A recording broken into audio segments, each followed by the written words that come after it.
नमस्कार, आप देख रहे हैं सी न्यूज भारत। मैं हूं आपके साथ ज्योति श्रीवास्तव। वक्त हो चुका है बिहार झारखंड बुलेटिन का, जिसमें बात होगी लातेहार की, जहां झारखंड मुक्ति मोर्चा समर्थित प्रत्याशी बिलासी टोपनो ने चुनाव प्रचार के अंतिम दिन पूरी ताकत झोंक दी है।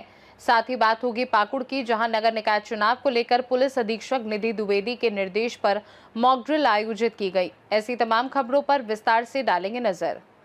नगर पंचायत अध्यक्ष पद के लिए झारखंड मुक्ति मोर्चा समर्थित प्रत्याशी बिलासी टोपनो ने चुनाव प्रचार के अंतिम दिन पूरी ताकत झोंकते हुए शहर के मेन रोड और विभिन्न वार्डों में घर घर जनसंपर्क किया। इस दौरान उनके साथ झामुमो केंद्रीय उपाध्यक्ष सह पूर्व मंत्री बैद्यनाथ राम, जिलाध्यक्ष लाल मोतीनाथ शाहदेव, जिला 20 सूत्री उपाध्यक्ष अरुण कुमार दुबे, आजसू जिलाध्यक्ष अमित कुमार पांडे सहित बड़ी संख्या में पार्टी नेता और कार्यकर्ता मौजूद रहे।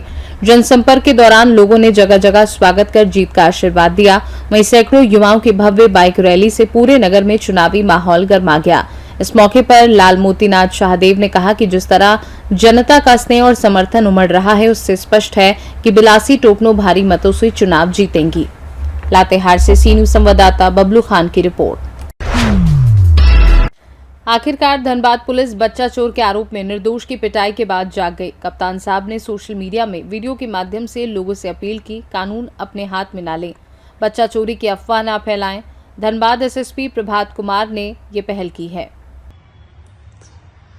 नमस्कार, जोहार। मैं प्रभात कुमार, एसएसपी धनबाद। मैं आप लोगों से एक अपील करना चाहता हूं कि अभी देखा जा रहा है धनबाद के कई थाना क्षेत्रों में बच्चा चोरी की अफवाह को लेकर के लोग बेगुनाह लोगों को, निर्दोष लोगों को गांव वाले कुछ पकड़ करके उनके साथ मारपीटाई किया जा रहा है। ये एक गैर कानूनी काम है। ये बहुत ही गंभीर विषय है हम लोगों के लिए। मैं आपसे बहुत ही विनम्रता से अनुरोध करता हूं कि ये बच्चा चोरी की जो अफवाह है, यह एक महज अफवाह है और ये सोशल मीडिया पर खास करके फैल रहा है। अभी इस प्रकार की कोई भी सही घटना की सूचना हमारे पास नहीं आई है। पुलिस लगातार गश्ती में है, पुलिस भ्रमणशील है।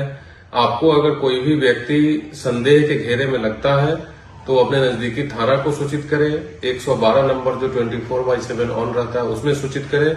महज अफवाह के आधार पर किसी भी व्यक्ति को, चाहे वो पुरुष हो महिला हो, उसको पकड़ करके उसकी पिटाई कर देना, ये एक आपराधिक कृत्य है और इसके लिए जो लोग ये काम करते हैं वो सजा के हकदार होंगे। हम लोग उन सभी के विरुद्ध FIR करके और उनको जेल भी भेजने का काम करेंगे।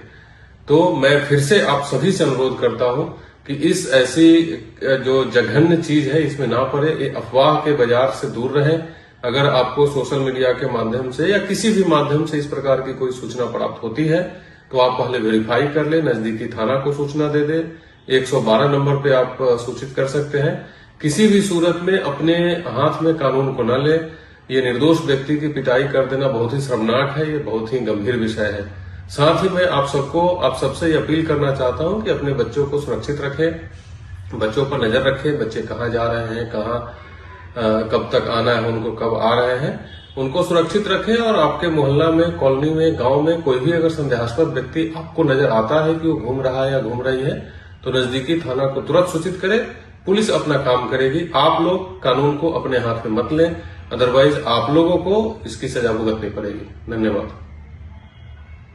निरसा से सी न्यूज संवाददाता आजाद अंसारी की रिपोर्ट। पाकुड़ में बाधा रहित और भयमुक्त नगर निकाय चुनाव कराए जाने को लेकर पुलिस अधीक्षक निधि द्विवेदी के निर्देश पर अंबेडकर चौक के निकट मॉक ड्रिल की गई। अनुमंडल पुलिस पदाधिकारी दयानंद आजाद, पुलिस निरीक्षक सैनगर थाना प्रभारी अनिल कुमार गुप्ता, मेजर खुशीलाल महतो की मौजूदगी में पुलिस जवानों और अधिकारियों ने मॉक ड्रिल की। मॉक ड्रिल के दौरान चुनाव में बाधा उत्पन्न करने वाले लोगों से निपटने को लेकर की जाने वाली निरोधात्मक कार्यवाही का प्रदर्शन किया गया। वहीं SDO Simon Marandi, SDPO Dayanand Azad के नेतृत्व में शहर के सभी होटलों की जांच कर निरीक्षण किया गया। वहीं पाकुड़ पुलिस केंद्र में एसपी द्वारा सभी जवानों को ब्रीफिंग दी गई और फ्लैग मार्च भी निकाला गया। एसडीपीओ दयानंद आजाद ने और क्या कुछ कहा, आइए आपको सुनाते हैं। हम लोग ने जो है पुलिस अधीक्षक मैम उपायुक्त के आदेश से शहर में जितने भी सेंसिटिव जगह हैं और जितने भी हमारे 21 वार्ड में है उसमें हम लोग जो है जैब का इको 9 और हमारी जो यहाँ की पुलिस है सबके साथ हम लोग जो है फ्लैग मार्च किए प्रत्येक बूथ पे। उसके बाद हम लोगों ने यहाँ साहेबगंज से जैब 9 की जो कंपनी आई हुई है उसके साथ और अपने जिला के फोर्सेज और नवनियुक्त चौकीदार के साथ अभी मॉक ड्रिल किया है कि चुनाव के दौरान और आगामी होली के दौरान अगर उपद्रवी प्रशासन के साथ किसी भी तरह का प्रशासन के कार्य में बाधा पहुंचाएंगे, इलेक्शन के कार्य में बाधा पहुंचाएंगे, तो आप लोगों ने देखा है कितनी सख्ती से अभी पुलिस प्रदर्शनकारियों से रॉकड्रिल में निपटी है। उससे ज़्यादा सख्ती से हम लोग उपद्रवियों से चुनाव के क्रम में और होली के क्रम में निपटेंगे। अति संवेदनशील आएंगे सर। शहर के वोटरों से, आम जनता से निवेदन है कि आप परसों आइए। कल हमारे जितने भी फोर्सेज हैं और मतदान कर्मी हैं सब लोग अपने अपने बूथ पे पहुंच जाएंगे। आप परसों निर्भीक होकर के आइए, प्रशासन आपका स्वागत करती है। आप आइए और बिल्कुल शांतपूर्ण मन से अपने पसंदीदा उम्मीदवार को वोटिंग। सर अति प्रत्येक बूथ पे पर्याप्त मात्रा में सामान्य बूथ, संवेदनशील बूथ, अति संवेदनशील बूथ, सभी पे इको कंपनी, यहाँ की वीआईपी, चौकीदार, महिला पुलिस, सादे लिबास में पुलिस, सीआईडी की पुलिस सब लगी रहेगी सर। ठीक। पाकुड़ से सीनू संवाददाता पंकज भगत की रिपोर्ट। नगर निकाय चुनाव को लेकर की गई तैयारियों एवं सुरक्षा इंतजामों की जानकारी शनिवार को देर शाम पत्रकार सम्मेलन आयोजित कर दी गई। समाहरणालय के सभागार में जिला निर्वाचन पदाधिकारी सह डीसी मनीष कुमार, पुलिस अधीक्षक निधि द्विवेदी ने पत्रकार सम्मेलन किया। मौके पर जिला निर्वाचन पदाधिकारी श्री कुमार ने बताया कि निष्पक्ष, स्वतंत्र और शांतिपूर्ण चुनाव संपन्न कराए जाने को लेकर सारी तैयारियां पूरी कर ली गई हैं। मौके पर निर्वाची पदाधिकारी जेम्स सुरीन, साइमन मरांडी, अजय सिंह बड़ाइक, मोहनलाल मरांडी, जिला जनसंपर्क पदाधिकारी प्रीतिलता मुर्मू आदि मौजूद रहे। वहीं एसपी ने बताया कि निष्पक्ष, स्वतंत्र और भयमुक्त चुनाव कराए जाने को लेकर प्रशासन खासकर सोशल मीडिया की गतिविधियों पर विशेष नजर रख रहा है। चुनाव 2026 की सभी तैयारियां पूरी की गई हैं। सिक्योरिटी डिप्लॉयमेंट, वो चाहे बूथ का हो या बाजार समिति डिस्पैच सेंटर, स्ट्रॉन्ग रूम का हो या चौक चौराहों का हो, वो पूरा हम लोगों ने कर लिया है। आज पाकुड़ पुलिस लाइन में विधिवत फोर्सेस की ब्रीफिंग कर दी गई है। कल T-1 हम लोग का डिस्पैच शुरू होगा। सभी बूथ्स की संवेदनशीलता को देखते हुए हम लोगों ने एडिक्वेट डिप्लॉयमेंट किया है। लगभग सब मिला के, सारी ड्यूटीज़ और लोकेशंस मिला के लगभग 450 फोर्सेस यहाँ पर मुस्तैद रहेंगी, जिसमें से काफ़ी हम लोगों ने इंटरनली मोबिलाइज़ किया है। हमें जैप 9 साहिबगंज से एक इको पार्टी यानी जैप की एक टुकड़ी मिली है, लगभग 70 की नफरी है उनकी। और जैप से हम स्ट्रॉन्ग रूम की जो 2 टायर सुरक्षा होती है उसके इनर टियर की उनसे हम लेंगे। और कहीं कहीं जहाँ पे संवेदनशील हमारे बूथ हैं जो कि 6 के नंबर हैं और अति संवेदनशील जो कि 4 की संख्या में है, उन पर भी हम जैप अथवा डीएपी का डिप्लॉयमेंट रखेंगे। साथ ही जहाँ पे हमारी महिला वोटर्स ज़्यादा हैं, हम लोगों ने वहाँ पे महिला सुरक्षा कर्मी का भी एडेड कंपोनेंट रखा है। मतलब अगर नॉर्मल बूथ्स पे हमने 1 दिया है, जहाँ महिला वोटर्स ज़्यादा हैं क्योंकि हमारे पास वोटर्स की संख्या है, तो वहाँ हमने 2-2 की संख्या में दिए हुए हैं। इसके अलावा डीसी महोदय के नेतृत्व में एक उनके पास स्पेयर रहेगी 2-8 का बल रशिंग पार्टी के रूप में। एसपी, एसडीपीओ, एसडीओ साहब और जो जोनल मजिस्ट्रेट्स होंगे उनके पास भी रिजर्व रहेगा। साथ ही 8 सेक्टर्स में बांटा गया है, तो सभी सेक्टर्स में फोर्सेस हैं। और कुछ हमारी बैकअप मोबाइल पार्टीज़ भी रहेंगी जो कि सब इंस्पेक्टर लेवल के नेतृत्व में रहेंगी। दूसरे अनुमंडल से भी हम लोग ने सब इंस्पेक्टर्स और थाना प्रभारियों को क्लोज उस दिन के लिए किया है, क्योंकि स्पेशल डे है, महापर्व है, सभी का उसमें योगदान होना चाहिए। साथ ही मीडिया के माध्यम से मैं पाकुड़ की जनता से अपील करना चाहूँगी, बढ़ चढ़कर वोट दें, बट ध्यान रखें फ्री एंड फेयर इलेक्शंस हम इंश्योर करा के रहेंगे।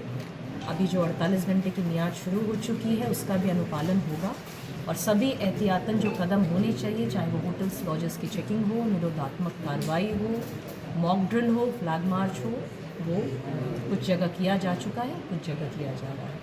तो उम्मीद है पाकुड़ में पूर्व की भी भांति इस बार भी हम लोग फ्री एंड फेयर चुनाव कराने में सफल होंगे। Thank you. धन्यवाद। पाकुड़ नगर परिषद का जो चुनाव होने वाला है उसके लिए आज दिनांक 21 तारीख को शाम 5 बजे से साइलेंस पीरियड स्टार्ट हो गया है। 23 तारीख को हमारे यहाँ वोटिंग है सुबह 7 बजे से लेकर शाम 5 बजे तक, और 22 तारीख को कल हम लोग डिस्पैच करेंगे बाजार समिति प्रांगण से अपनी सभी पोलिंग पार्टीज़ का 42 जो हमारे बूथ्स हैं उसके लिए, सभी तैयारियां पूर्ण कर ली गई हैं। सभी कोषांग के बैठक, सभी कोषांग की सामग्री, वाहन कोषांग के गाड़ियां, सब कुछ हम लोगों ने पार्क करवा दी है। मजिस्ट्रेट, फोर्सेज, स्ट्रॉन्ग रूम्स, सब कुछ हम लोगों ने डबली चेक कर लिया है। मतपत्र हमारे रिसीव हो गए हैं। मतपत्रिकाओं को रिलीज़ करके जो फाइनल शेप में लाना था वो कंप्लीट हो गया है। डिस्पैच टीम से लेकर रिसीविंग टीम, जो हमारी पोलिंग टीम है, सबकी ब्रीफिंग की जा चुकी है। ट्रेनिंग पर्याप्त मात्रा में मिली है। हम लोग कुछ थीम बूथ भी बनाने वाले हैं 23 तारीख को। हमारे वॉलंटियर्स NCC NYK के रहेंगे, जिससे कि हम लोग दिव्यांग और जो हमारे बुजुर्ग मतदाता हैं उनको सपोर्ट कर सकें। एक्स्ट्रा टोटोज, व्हील चेयर्स वगैरह हम लोग सभी बूथ पर दे रहे हैं और हम लोगों की पूरी कोशिश है कि एक सफल चुनाव हम लोग करवा सकें, जो कि बिल्कुल निष्पक्ष, कदाचार मुक्त हो, शांति प्रिय हो। आप सबके माध्यम से सभी वोटर से भी अपील होगी कि सुबह 7 बजे से ही चुनाव है, शाम 5 बजे तक आइए। नगर परिषद क्षेत्र के जितने हमारे वोटर हैं, एक बार फिर मिलकर हम लोग अपने पाकुड़ नगर परिषद क्षेत्र के मतदान प्रतिशत को बढ़ाएं। बढ़ चढ़कर मतदान करें। यह मतदान, ये जो आपका मत है, ये पूर्ण रूप से गोपनीय होना चाहिए। ये गैर दलीय चुनाव है। इसमें अपने मताधिकार का प्रयोग जरूर करें, क्योंकि आपका मत ही आपका ताकत है। धन्यवाद। पाकुड़ से सी न्यूज संवाददाता पंकज भगत की रिपोर्ट। रोहतास जिले के चिनारी प्रखंड में आयोजित गुप्ता धाम महोत्सव के दौरान देर रात अचानक हंगामा हो गया। कार्यक्रम स्थल पर उमड़ी भारी भीड़ के बीच कुछ दर्शकों ने जमकर शोर शराबा और तोड़फोड़ शुरू कर दी, जिससे वहां अफरा तफरी का माहौल बन गया। स्थिति इतनी बिगड़ गई कि कार्यक्रम स्थल पर रखी करीब 200 से अधिक कुर्सियां तोड़ दी गईं और कुछ देर के लिए भगदड़ जैसी स्थिति पैदा हो गई। प्रत्यक्षदर्शियों के अनुसार महोत्सव में उम्मीद से कई अधिक लोग पहुंच गए थे। दूर दराज के गांव और शहरों से श्रद्धालु बड़ी संख्या में कार्यक्रम देखने आए थे, लेकिन भीड़ को नियंत्रित करने के लिए पर्याप्त इंतजाम नहीं थे। इसी कारण धक्का मुक्की शुरू हो गई और माहौल बिगड़ गया। स्थानीय लोगों का कहना है कि इतने बड़े आयोजन के बावजूद सुरक्षा और प्रबंधन की व्यवस्था कमजोर थी। पर्याप्त पुलिस बल और बैरिकेडिंग की कमी के कारण भीड़ को संभालना मुश्किल हो गया। घटना के बाद आयोजकों और स्थानीय प्रशासन ने लोगों को शांत कराया और स्थिति को नियंत्रित किया। फिलहाल किसी के गंभीर रूप से घायल होने की सूचना नहीं है, लेकिन घटना के बाद पूरे इलाके में इसको लेकर चर्चा बनी हुई है। देखिए, आप सभी लोग तो कार्यक्रम में थे ही, बहुत ही शानदार कार्यक्रम हुआ है और हमें लगता है कि अब तक की सबसे अधिक भीड़ यहाँ पे दिखाई दी और श्रद्धालुओं में, भक्तों में, दर्शकों में जो उत्साह था वो देखने ही लायक था। तो ये हम सभी की नज़र में ये प्रोग्राम बहुत ही शानदार रहा है और चिनारी गुप्ता धाम महोत्सव का प्रचार प्रसार और भी अधिक होगा और इसमें धार्मिक पर्यटन की जो संभावनाएं हैं इनका और भी अधिक विकास होगा और अधिक पर्यटक आएंगे और पूरे क्षेत्र का सामाजिक, सांस्कृतिक और आर्थिक विकास होगा। रोहतास से सी न्यूज संवाददाता पंकज कुमार की रिपोर्ट। बिहार झारखंड बुलेटिन में फिलहाल के लिए इतना ही। बने रहिए सी न्यूज भारत के साथ। हर खबर आपके साथ, आपके हाथ।